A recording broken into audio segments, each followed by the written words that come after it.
23rd மே Saturday. நம்பிக்கையின் தேவன். தேவனை நம்பியிருக்கிறேன், நான் பயப்படேன், மனுஷன் எனக்கு என்ன செய்வான்? சங்கீதம் 56:11. நாம இந்த உலகத்துல யாரையுமே நம்பக்கூடாது, நம்ம தேவனை நம்பணும்.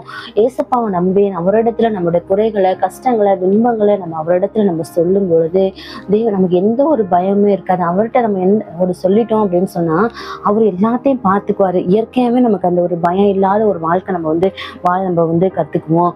அதனால நம்ம மனிதர்கள் நம்ம தேடி போகவே கூடாது. மனுஷர்கள் நமக்கு நம்ம தேவனுக்கு பயந்து, நம்ம கர்த்தருக்கு பயந்து அவரை நம்ம நம்பி இருக்கும் பொழுது மனிதர்கள் நமக்கு என்ன செஞ்சாலும் அது நம்மளை அணுகாது. தேவன் அதிலிருந்து நம்மளை விடுவித்து காத்துக்கொள்வாரு. ஜெபம். நம்பிக்கையின் தேவனே, இனிமேல் எங்களுடைய வாழ்க்கையில் உம்மை நம்ப கிருபை தாரும். மனிதர்களுக்கு பயப்படாமல் உமக்கு பயப்பட கிருபை தாரும். ஆமேன். Have a hopeful Saturday.